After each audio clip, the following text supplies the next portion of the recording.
Olawi!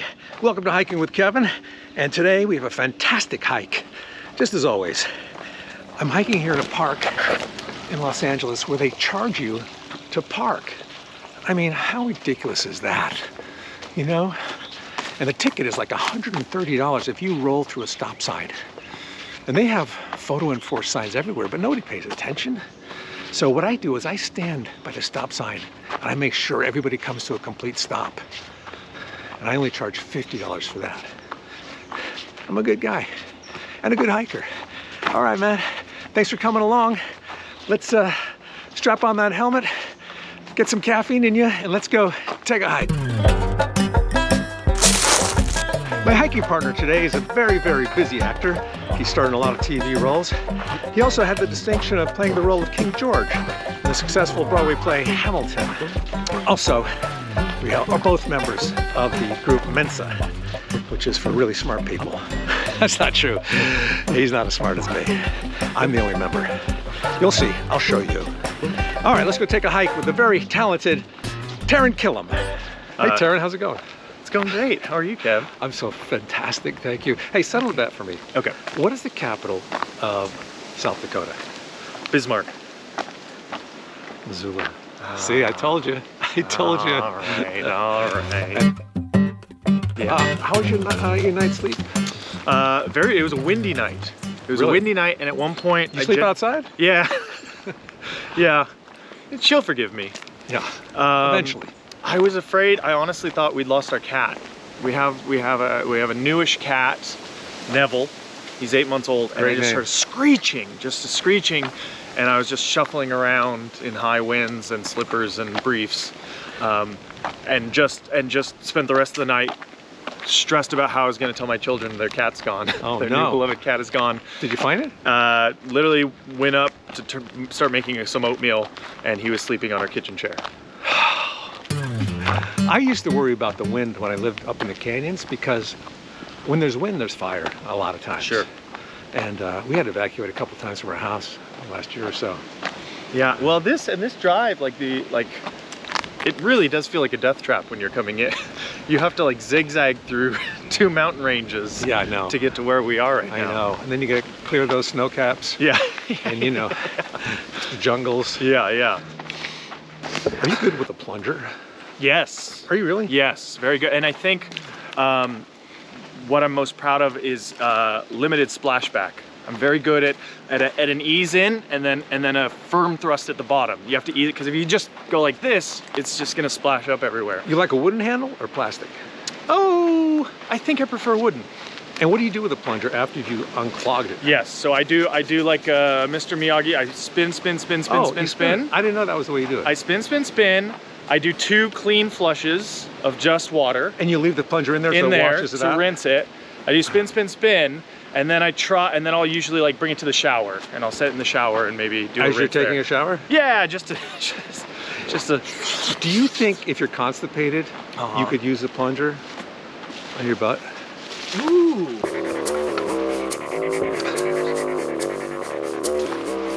So you live with 2 girls and a mother. Correct. Do you leave the toilet seat down or up at night? Or do you have your own bathroom? Is it a porta potty? Even before being in a house full of females, I would sit when I pee. Uh-huh. It's just more comfortable. We were both on SNL, but you were really on like a long time after me. Yes. I'm not good with math. And I wonder how much it changed. Was Lorne Michaels, the creator, still giving good presents for your birthday? Oh, yeah. No, he was there every day, very involved. He gave the best presents for the birthday. I thought you meant presents of like being there. But yeah, no, good presents. Yeah, do you remember what he gave you over the years? One was like a beautiful like a 5D Canon camera. Oh wow, because he knew you liked to take pictures, right? Take pictures and film stuff, and so that was a great one. That one I still use to this day. Okay, so he scaled back a little bit because I got a beautiful Maserati from him the second year. It was amazing. Now, what else did he give you? I think there's like a great jacket, you know? I mean, I don't know. there's such mystere about like even a card from Lorne, because his signature is that little like half an infinity sign. It's typed on a little card. It's typed on a card, and I did more than any like actual gift. It was for my birthday, kind of the year after Hader and Sudeikis and Armisen left. Yeah. The card said, "Taran, I need you now more than ever." And that was my favorite. I was like, oh, that's great. But I was like, there's no way he wrote that. Because then he like fired me 2 years later. No, I think he does write all the cards, because he wrote some things, I mean, really clever like cards to me. I think it's some of the best writing he's ever done on that show. Yeah. You know? Yeah. And, but I was into reading all the classics again, because I couldn't remember if I read them. Yeah. So he got me these first edition books, like Mark Twain and Huckleberry Finn. And I got some skis one year, because he knew I liked to ski. Oh, that's awesome. And then this really big atlas, like kind of an older atlas. And because he knew I liked to travel. Yeah. That's how you get gifts, man. That's good. Yeah. Put some thought into it. Very special. Watch your head. Thank you. Ow! How did you get on SNL? I through the Groundlings. Oh, you're in the Groundlings. I was a Groundling guy, and I remember the Sunday Company show where Lorne and SNL people came. They wrote on like the dry erase board in the green room, like, by the way, Lorne Michaels was in the audience. And the dry erase board is mostly for dumb bits, you know, like ah ha ha. Did that scare you? Made you nervous when he's in the audience? I didn't. I mean, quite honestly, didn't believe it for a long time, and then when it did, you definitely felt like the entire cast just get very kind of somber and reflective. Because what you did was like he'd come and he'd left. I think he only stayed for the first half. So there's like some people are like, my best sketch was in the second half, and then other people are like, how did it go? Did it go well? I think it went well, you know, like everybody got in their heads for sure. Oh, totally, man. It's nerve-wracking. Yeah. I mean, I don't think Lorne likes to give out many compliments. Did you find it to be true when you were on there? Or maybe it's just me. No, I guess, well, I think he liked to give out compliments if you were like a living legend, if you were an icon. Yeah. This is one of my favorite Lorne stories, because he would tell the same stories a lot too. Yeah. He would repeat himself quite a bit. But this sort of set the bar in terms of like his priorities versus my priorities or morality or whatever. He's like, you know, fame has many levels, but I've only experienced the top level once. It was after 9/11, and Paul McCartney and I were driving back from a Yankees game, and he said, I want to see it. I want to see Ground Zero. Really? He said that, did he? Paul, you can't just walk down there. And it was closed off at Houston or Canal, and the car pulled up, and Paul got out, and nobody stopped him.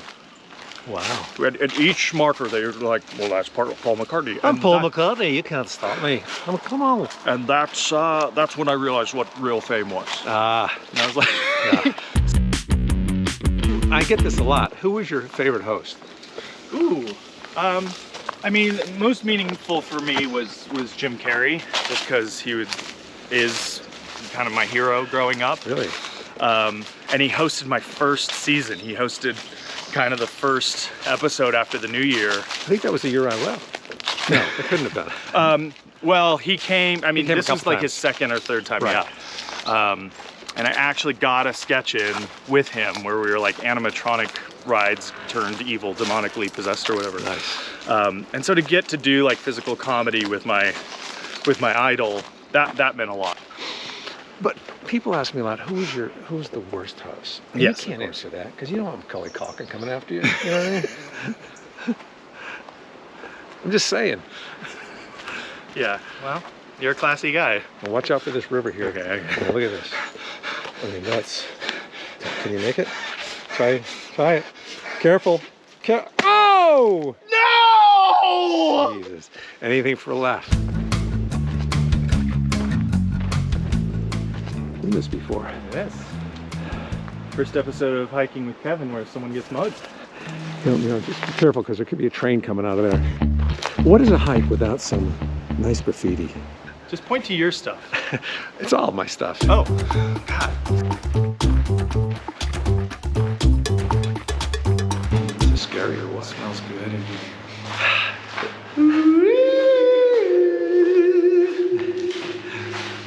Growing up, what were your fears?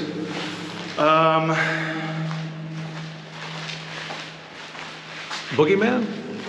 No. Well, actually, probably, yeah. It's so fast. Yeah. Ow, ow.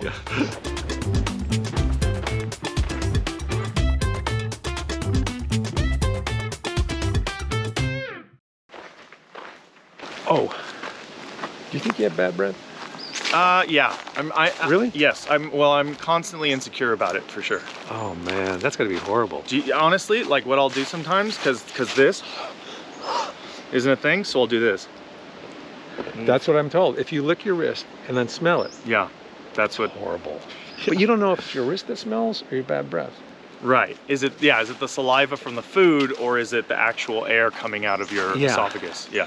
Now, what would you do if somebody you knew, a friend, not that good a friend, had bad breath? Would you tell them? No. How would you go about? I kind of like do the shuffle back, you know? Like I kind of do the. Oh, like you pull back. If we're a thing, yeah. I kind of do like, oh, you know, it's like one of those. That's kind of. It's the coward's way, avoiding isn't it? confrontation. Yeah, it's the coward's way out. Well, here's what I would do. I haven't been in a fight since middle school, probably because I don't tell people about their bad breath. Here's what I would do. Let's say you had the bad breath, which you do. Yes. Here's what I would do as we're talking. Let's say I come up to you. Okay. Hey, what's going on? Oh, I'm good, man. See, that's helpful. That's helpful, because then you learn something. I thought maybe I would write an anonymous letter and put it on their windshield saying, brush your teeth for God's sakes.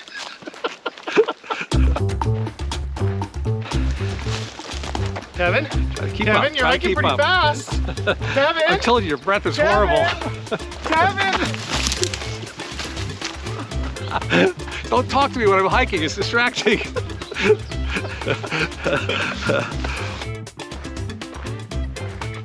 Oh, I would be remiss if I didn't talk about Hamilton. Sure. You played King George in Hamilton. Yes. And especially on Broadway? Well, not Broadway. That was my Broadway debut. Do you call it Broadway or Broadway? The Broadway. The Broadway. Broadway. Broadway. I think Broadway. I don't know if we can get up through here. Broadway. Oh, quicksand! Oh no! Oh no! That's my shoe. Oh no! Oh Shoot my down. God! Shoot down! Shoot down, man! Is this a hiking with Kevin first? It is actually. Hey, I'm honored, man. Yes. Oh man. It's like Cinderella. That's crazy. Oh, no. Would you go back and rinse this off? Yeah. Go to my car. There's some water in there. There's a hose in there. There's a jug in the back. Dude. Oh man. Oh yeah. I'm just gonna have to. You got some good muck. I told you we shouldn't come this way. This is right. Well. Jeez. Now you know why no one. They used to block it off. Oh God. Yeah, it's horrible. And this water doesn't smell very good either.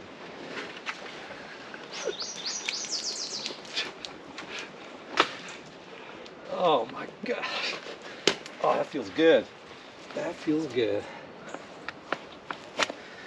Between the wet sneaker and my knees popping, things are looking good.